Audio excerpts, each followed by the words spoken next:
ఆధ్వర్యంలో ఏర్పాటు చేసిన ఈ పాత్రికేయ సమావేశానికి విచ్చేసిన ప్రింట్ మీడియా, ఎలక్ట్రానిక్ మీడియా సోదరులందరికీ, ఫెడరేషన్ అడ్హాక్ బాడీ సభ్యులకు, జనరల్ కౌన్సిల్ సభ్యులకు,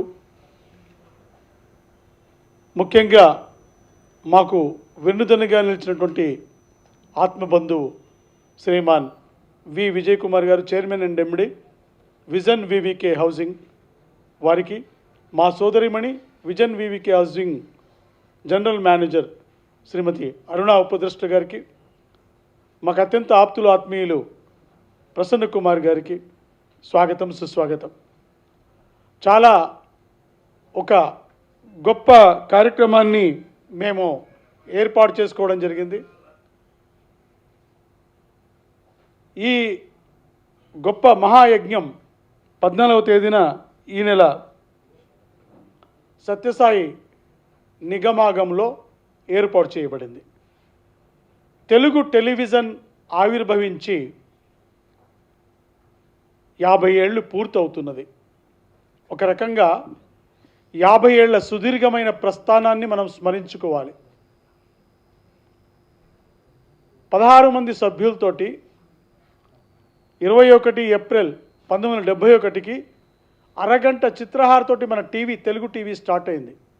ఇవాళ 143 తెలుగు టెలివిజన్ ఛానల్స్ తమ ప్రసారాల్ని నిరంతరంగా నిర్విరామంగా 24 గంటల పాటు 366 రోజులు 65 రోజులు 16 కోట్ల మంది తెలుగు ప్రజలకు అందిస్తూ ఉన్నాయి. ఇప్పుడే తెలుగు ఆర్టిస్ట్ అసోసియేషన్ ప్రధాన కార్యదర్శి విజయ్ యాదవ్ గారు వచ్చారు, నటుడు, వారికి స్వాగతం. మా అడ్హాక్ బాడీ సభ్యులు, పూర్వ ఫెడరేషన్ అధ్యక్షులు, ఇక్కడ పూర్వ అధ్యక్షులు ఇద్దరు ఉన్నారు, విజయ్ యాదవ్ గారు, కూనప్రెడ్డి శ్రీనివాస్ గారు. అయితే మన టీవీ ప్రస్థానాన్ని, 50 ఏళ్ల ప్రస్థానాన్ని ఈ సందర్భంగా గుర్తు చేసుకునే కార్యక్రమం. అదేవిధంగా ఇవాళ 143 ఛానల్స్లో సుమారుగా 1,48,000 మంది నటీనటులు, దర్శకులు, నిర్మాతలు, సాంకేతిక నిపుణులు, కెమెరామెన్లు, కెమెరా అసిస్టెంట్లు, రిపోర్టర్లు, న్యూస్ రీడర్లు, యాంకర్లు, కాంటెంట్ రైటర్లు, స్టూడియోలు, డబ్బింగ్ స్టూడియోలు, ఎడిటింగ్ స్టూడియోలు, ఫ్లోర్ మేనేజర్స్, ఎంతోమంది మనం హైదరాబాదులో పనిచేస్తూ ఉన్నాం. 24 క్రాఫ్ట్స్లో. కరోనా సమయంలో కూడా అందరూ ఇళ్లలో కూర్చుంటే మన టెలివిజన్లో పనిచేస్తున్న వాళ్ళు కూర్చోలేదు.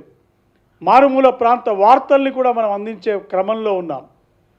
వినోదాన్ని అందించే క్రమంలో మన నటీనటులు, సాంకేతిక నిపుణులు పనిచేశారు. నట్టింట్లో కూర్చొని వినోదాన్ని, విజ్ఞానాన్ని ఆస్వాదిస్తున్నారు. దానికోసం మనం పనిచేస్తూ ఉన్నాం టెలివిజన్ వాళ్ళం. ఇవాళ తెలుగు టెలివిజన్ పరిశ్రమ 8,000 కోట్ల ఆదాయాన్ని, వ్యాపారాన్ని నమోదు చేసింది. సుమారుగా 1,800 కోట్ల రూపాయలని మనం టీడీఎస్, సర్వీస్ ట్యాక్స్ రూపేణా 2 ప్రభుత్వాలకి మనం చెల్లిస్తూ ఉన్నాం. 1,800 crores. నన్ను ప్రభుత్వానికి సంబంధించిన పెద్దలు అడిగారు 1,800 కోట్లు ఎలా అని. ప్రతిరోజు 75 సీరియల్స్ వస్తున్నాయి. ఆ 75 సీరియల్స్ ప్రొడ్యూసర్స్ వాళ్ళకిచ్చే అమౌంట్లో 18% సర్వీస్ ట్యాక్స్, అంటే టీడీఎస్ కట్ అవుతుంది. అదేవిధంగా జీఎస్టీ కట్ అవుతున్నది. రోజుకు 1,50,00,000 చెల్లిస్తే ఛానల్స్, మన నిర్మాతలు 27 కోట్ల రూపాయలు సర్వీస్ ట్యాక్స్, అంటే జీఎస్టీ రూపేణా 2 ప్రభుత్వాలకు ఇస్తూ ఉన్నారు. రోజుకు 27 కోట్లు అంటే 10 రోజులకు 2,70,00,000, నెలకి 9 కోట్ల రూపాయలు, సంవత్సరానికి 100 కోట్ల రూపాయలు ఓన్లీ ప్రొడ్యూసర్స్ ఇస్తూ ఉన్నారు. ఛానల్స్ పే చేస్తూ ఉన్నాయి. యాడ్ రెవెన్యూ మీద సర్వీస్ ట్యాక్స్ పే చేస్తూ ఉన్నాయి. షోస్, రియాలిటీ షోస్ మీద సర్వీస్ ట్యాక్స్లు చెల్లిస్తూ ఉన్నాయి. స్టూడియోలు చెల్లిస్తూ ఉన్నాయి. ఫ్లోర్స్, ఒక ఫ్లోర్ అద్దెకి తీసుకుంటే 50,000 అవుతుంది. ఆ 50,000 మీద సర్వీస్ ట్యాక్స్ ఉంటుంది. ఫ్లోర్ నెలకి 15 లక్షల రూపాయలు ఖర్చు అవుతే సంవత్సరానికి 1,80,00,000 రూపాయలు అనుకుంటే ఆ 1,80,00,000 రూపాయల మీద 18% జీఎస్టీ ఉంది. ఉద్యోగస్తులు 143 ఛానల్స్లో పనిచేసే ఉద్యోగస్తులు జీఎస్టీ పే చేస్తూ ఉన్నారు. వాళ్ళు సర్వీస్ ట్యాక్స్ పే చేస్తూ ఉన్నారు. రామోజీ ఫిలిం సిటీలో 2,500 మంది 3,000 మంది ఉద్యోగులు ఉంటే వాళ్ళ శాలరీస్లో సర్వీస్ ట్యాక్స్ పేమెంట్ అవుతూ ఉంది. ఒక్కొక్క ఛానల్లో 250 300 మంది ఎంప్లాయీస్ ఉంటే వాళ్ళు సర్వీస్ ట్యాక్స్ పే చేస్తూ ఉన్నారు. అందులో టీడీఎస్ కట్ అవుతూ ఉంది. యాంకర్లకు టీడీఎస్ కట్ అవుతూ ఉన్నది. అవుట్డోర్ యూనిట్లకు టీడీఎస్ కట్ అవుతూ ఉన్నది. జీఎస్టీ కట్ అవుతూ ఉన్నది. వాట్ నాట్ ఇలా అన్ని రకాలుగా మనం ప్రతిరోజు 2 ప్రభుత్వాలకి సర్వీస్ ట్యాక్సులు, జీఎస్టీలు, టీడీఎస్ల రూపేణా 1,800 కోట్ల రూపాయలు ఇటు రాష్ట్ర ప్రభుత్వాలకు అటు కేంద్ర ప్రభుత్వాలకు చెల్లిస్తూ ఉన్నాం. కానీ మనకి 10% అయినా ఖర్చు పెడతా ఉన్నారా? అంటే 180 కోట్ల రూపాయలు లేదు. కనీసం 1% ఖర్చు పెడుతున్నాయి ఆ ప్రభుత్వాలు. అంటే 18 కోట్ల రూపాయలు లేదు. ఇక్కడ అర్ధరాత్రి షూటింగ్ చేసే కెమెరామెన్ హఠాత్తుగా మరణిస్తే ఆ కెమెరామెన్ కుటుంబానికి ఏం లేదు. ఒక రిపోర్టర్ ఎక్కడన్నా పోతే ఏమి లేదు. ఒక ఆర్ట్ డైరెక్టర్ గుండెపోటు వచ్చి చనిపోతే ఏం లేదు. ఒక డైరెక్టర్ పోతే ఏం లేదు. ఇలా నటీనటులకు, సాంకేతిక నిపుణులకు మనకి ఏమి లేదు. 250 300 ఉండే కాలనీ గుడిసెళ్లలో ప్రభుత్వం వాళ్ళకు డబుల్ బెడ్రూమ్ ఇళ్ళు ఇస్తుంది. వాళ్ళకు షాదీ ముబారక్ ఉన్నది. వాళ్ళకు కళ్యాణ లక్ష్మి ఉన్నది. వాళ్ళకు ఫీజు రీఎంబర్స్మెంట్ ఉంది. వాళ్ళకు డబుల్ బెడ్రూమ్ ఇళ్ళు ఉన్నాయి. వాళ్ళకి ఇన్సూరెన్స్ పథకాలు ఉన్నాయి. మరి మనకు ఏమున్నాయి? మన సినిమా పరిశ్రమకు కానీ, టెలివిజన్ పరిశ్రమకు కానీ మనం 16 కోట్ల మంది తెలుగు వాళ్లకు, ప్రపంచవ్యాప్తంగా ఉన్న తెలుగు వాళ్లకు రాత్రి పగలు వినోదాన్ని విజ్ఞానించే క్రమంలో కొవ్వొత్తులాగా కరిగిపోతూ ఉన్నాం. మన జీవితాలకు నో గ్యారంటీ, మన వేతనాలకు నో గ్యారంటీ, అడ్డా మీద కూలీలకు కూడా గ్యారంటీ ఉంది. అందరికీ సంఘాలు ఉన్నాయి. కానీ టీవీ పరిశ్రమలో పనిచేసే వాళ్ళకి ఏం లేదు. బాధాకరమైన విషయం, ఆందోళనకరమైన విషయం. చాలామంది ఇవాళ కరోనా సమయంలో కొట్టుమిట్టాడిండ్రు. నెలకి 10 రోజుల ఉపాధి దొరికితే మన కార్మికుడికి ఆ 10 రోజులతో ఇల్లు గడవాలి, దాంతో ఇంటి కిరాయి కట్టుకోవాలి, దాంతో ఇల్లు గడవాలి, దాంతో పిల్లల ఫీజులు కట్టుకోవాలా. ఇలాంటి ఎన్నో ఉన్నాయి. హైదరాబాద్ కేంద్రంగా ఎక్కడి నుంచో శ్రీకాకుళం నుంచి, చిత్తూరు నుంచి, ఆదిలాబాద్ నుంచి, మారుమూల ప్రాంతాల నుంచి కొన్ని వేల మంది ఇక్కడ ఉపాధి కోసం వచ్చి ఈ ఇండస్ట్రీని నమ్ముకొని బతుకుతూ ఉన్నారు. ఐడి కార్డులు కూడా లేవు. పని చేసిన రోజులు పని చేస్తారు. ఆ కార్మికుడు పోతే ఆ కుటుంబంకు ఎవరు దిక్కు? ఆ చిన్న పిల్లలు 3 మాసాల కిందట ఒక కార్మికుడు అర్ధరాత్రి యాక్సిడెంట్ అయిపోయి ఆ క్రషర్ కింద నలిగిపోయి చనిపోయినాడు. భార్య 3 నెలల గర్భవతి, 2 చంటి పిల్లలు, ఎవరు లేరు. నంద్యాల ప్రాంతం నుంచి వచ్చారు. మేమేదో ఫెడరేషన్ తరఫున 1 లక్ష రూపాయల ఆర్థిక సాయం చేశాం. ఇలాంటి వ్యధలు చాలా ఉన్నాయి. ఇలాంటి బతుకులు చాలా ఉన్నాయి. దీనికోసం ప్రభుత్వాల నుంచి మనం గ్యారంటీ అడుగుతున్నాం.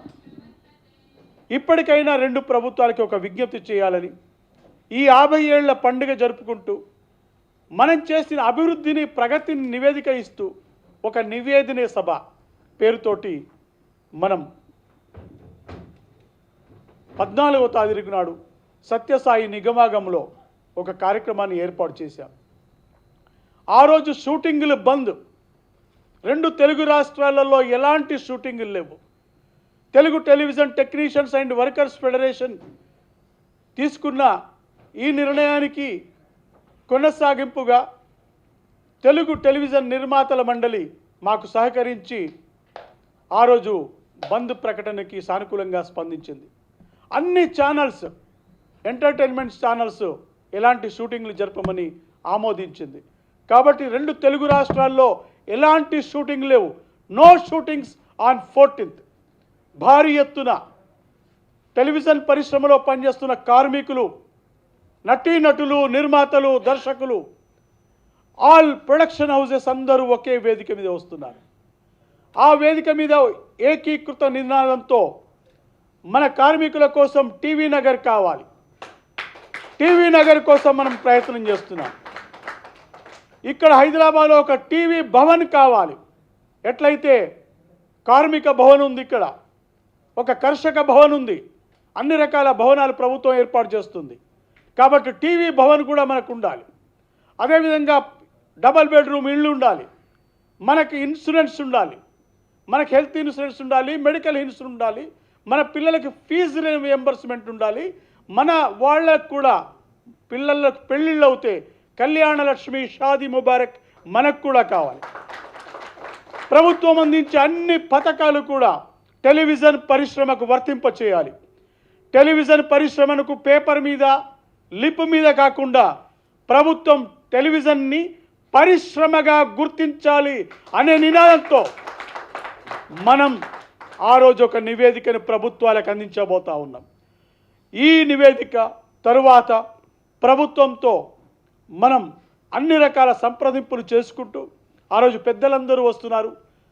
పెద్దలు మంత్రివర్యులు శ్రీమాన్ తలసాని శ్రీనివాస్ యాదవ్ గారు, వి శ్రీనివాస్ గౌడ్ గారు, ఈటెల రాజేందర్ గారు, అదేవిధంగా చామకూర మల్లారెడ్డి గారు రాష్ట్ర మంత్రివర్యులు, తెలంగాణ జాగృతి అధ్యక్షురాలు శ్రీమతి కల్వకుంట్ల కవిత గారు గౌరవ శాసనమండలి సభ్యురాలు, అదేవిధంగా పెద్దలు మైనంపల్లి హనుమంతరావు గారు, మన గోపీనాథ్ గారు, మన జూబ్లీహిల్స్ శాసనసభ్యులు రసమయి బాలకృష్ణ గారు, కేవి రమణాచారి గారు, వీళ్లతో పాటు టీవీ ఛానల్స్ సిఇఓలు, చైర్మన్లు, నిర్మాతల మండలి అధ్యక్షులు ప్రసాదరావు గారు, కార్యదర్శి వినోద్ బాల గారితో పాటు చాలామంది పెద్దలు ఇందులో హాజరవుతున్నారు.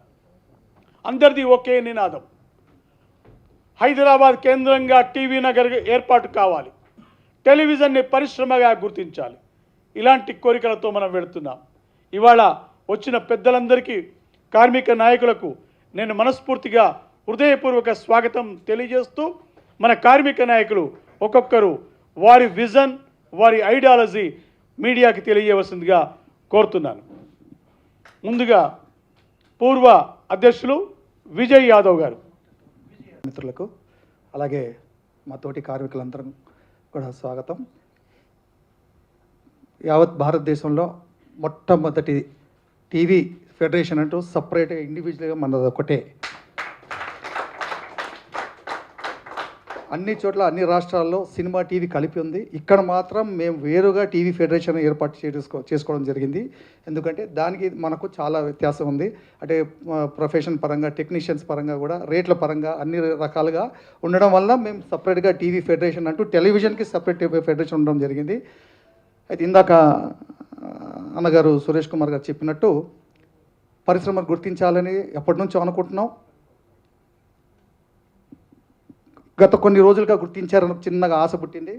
ఎందుకంటే తెలంగాణ విడిపోయినప్పుడు తెలంగాణ ఫిలిం డెవలప్మెంట్ కార్పొరేషన్ అని ఉన్నది, కానీ అప్పుడు మేము రిప్రజెంటేషన్ ఇచ్చినప్పుడు లాస్ట్ టైం టీవీ కూడా యాడ్ చేయడం జరిగింది. శ్రీనివాస్ యాదవ్ గారికి నిజంగా చెప్పాలంటే థ్యాంక్ యూ చెప్పాలి. ఎందుకంటే వారు దగ్గరుండి టీవీ కూడా ఇంక్లూడ్ చేయాలి. ఇదివరకు AP TV film TV and theatre development corporation ఉండేది, అది కాస్త టీవీ తీసేశారు, మళ్ళీ ఇంక్లూడ్ చేయడం జరిగింది. అక్కడ మమ్మల్ని గుర్తించారని చిన్న ఆశ పుట్టింది. ఎందుకంటే మేమందరం, నేను గత 37 సంవత్సరాల క్రితం ఇండస్ట్రీకి వచ్చాను, టెలివిజన్ ఇండస్ట్రీకి. స్పెషల్ సగర్వంగా చెప్పుకుంటాం. ఎందుకంటే నేను పెద్ద ఉన్నప్పుడు రెండు శ్రీనివాస్ ఇద్దరం ఒకే సంవత్సరం ఇండస్ట్రీకి వచ్చాం. ఇండస్ట్రీకి వచ్చినప్పుడు ప్యాషన్తో వచ్చాం, కష్టమైన ఇక్కడే పనిచేస్తాం, ఇష్టంతో వచ్చాం కాబట్టి కష్టాన్ని భరిద్దామని వచ్చాం. ఇప్పటికీ 37 సంవత్సరాలైంది నాకు ఇండస్ట్రీకి వచ్చి, ఇండస్ట్రీలో పుట్టి, కానీ ఏ రకంగా కూడా మాకు సెక్యూరిటీ లేదు, ఏమీ లేదు, ఒక ఇల్లు రాలేదు అన్నయ్య అన్నట్టు. ఏ రకంగానూ మా ఏ కార్మికుడు కూడా ఒక హెల్ప్ గవర్నమెంట్ నుంచి లేదు ఇంతవరకు. ఎన్నో సంవత్సరాలుగా మేమందరం తలో ఇంత డబ్బులు వేసుకోవడం, ఎవరికి ఏ సమస్య వచ్చినా అందరం అమౌంట్ పోగు చేయడం, ఆ ఫండింగ్ ఇవ్వడం, అది అయిపోతుంది.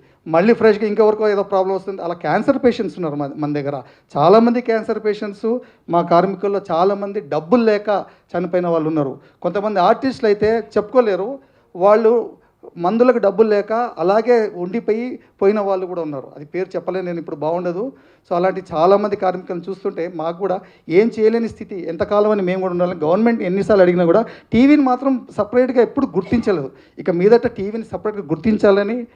అలాగే లాస్ట్ టైం మమ్మల్ని తలసాని శ్రీనివాస్ యాదవ్ గారు ఫుడ్ ప్యాకెట్స్ అవే గ్రాసరీ ప్యాకెట్స్ ఇచ్చినప్పుడు వారు టీవీకి సపరేట్గా గుర్తించి ఇవ్వడం జరిగింది. వారికి ఈ మీడియా పరంగా కూడా ఇంకోసారి ధన్యవాదాలు చెప్తున్నాను. రేపు జరగబోయే ఈ మీటింగ్కి మా గొంతు వారికి వినాలని, ముఖ్యంగా కేసీఆర్ గారి వరకు వినాలని, మీరు అందరు మీడియా మిత్రులు అందరూ మాకు సహకరించాలని, మా కష్టాలు, మా ప్రాబ్లమ్స్, మా ఈ ప్రతి ఒక్కరు మీరు ఆ రోజు చూస్తే మీకే తెలుస్తుంది ఇంత దీనమైన పరిస్థితి ఉందా. అన్నగారు ఇంతవరకు ఫిగర్స్ చెప్పారు. ఆ ఫిగర్స్ మాకు కాదండి, అవి మాకు రావు. ఆ ఫిగర్స్ అంతా అట్లా గవర్నమెంట్కి వెళ్తుందో అలా ఛానల్స్కి వెళ్తామేమో, కానీ అన్ని 100 కోట్లు, 1000 కోట్లు మేము సంపాదిస్తాం, కష్టపడుతాం, కానీ మా చేతికి అందులో ఈ ఒక్క నయా పైసా కూడా ఏదో మా కూలీ మట్టుకే వస్తుంది. అది ఇన్ని సమస్యలు ఇంతమంది కార్మికులకు ఉంటే ఆర్టిస్ట్కి ఇంకో సమస్య స్టార్ట్ అయిందండి ఈ మధ్య. మొన్నటి వరకు డబ్బింగ్ సేల్స్ ప్రాబ్లం ఉండేదండి. అప్పుడు అందరం ఖాళీగా ఉండేవాళ్ళం. డబ్బింగ్ సేల్స్ మీద ఆధారపడి, అంటే బయట వాళ్ళకి పని ఉండేది, మాకు పని ఉండకపోయేది. ఇప్పుడు డబ్బింగ్ సేల్స్ మహమ్మారి పోయి పరభాష ఆర్టిస్ట్ వచ్చేసారండి. ఇప్పుడు ఏ ఛానల్లో చూసినా పరభాష ఆర్టిస్టులే, ఏ ఛానల్ చూసినా మెయిన్ ఆర్టిస్ట్ అంతా పరభాషే. ఇప్పుడు ఆర్టిస్టులు కూడా ఖాళీ అయిపోయి నెలకు 4 రోజులు కూడా వర్క్ చేయలేని పరిస్థితిలో ఇప్పుడు ఆర్టిస్టులు కూడా బ్రతుకుతున్నారండి. సో సభాముఖంగా మేము ఏంటంటే రేపు జరగబోయే మీటింగ్ చాలామంది ఆర్టిస్ట్ వస్తున్నారు. అలాగే మా కష్టాలు, మా ప్రాబ్లమ్స్ అని డిస్కస్ చేసి ప్రభుత్వానికి మేము అడుగుతున్న అన్ని కూడా స్కీమ్స్ ఇవ్వాలని కోరుకుంటూ థ్యాంక్ యూ. ఇక్కడికి విచ్చేసి మేము చేసే కార్యక్రమాన్ని పబ్లిసిటీ చేయడానికి పూనుకున్నందుకు మీ అందరికీ కృతజ్ఞతలు. స్టేజ్ని అలంకరించిన పెద్దలందరికీ కూడా నమస్తే. మేము చేయబోయే కార్యక్రమం ఇక్కడ యాక్చువల్గా పిఎస్టీలు మాత్రమే రావడం జరిగింది, అన్ని యూనియన్స్ నుంచి. ఒక్కొక్క యూనియన్లో పిఎస్టీ అంటే ప్రెసిడెంట్, సెక్రటరీ, ట్రెజరర్, వీళ్ళ ముగ్గురు ఎనహమాల ఒక్కొక్క యూనియన్లో 300 మంది, 500 మంది, 600 మంది, అలాగా 6000 మంది కార్మికులు ఎనహమాల ఉన్నారు.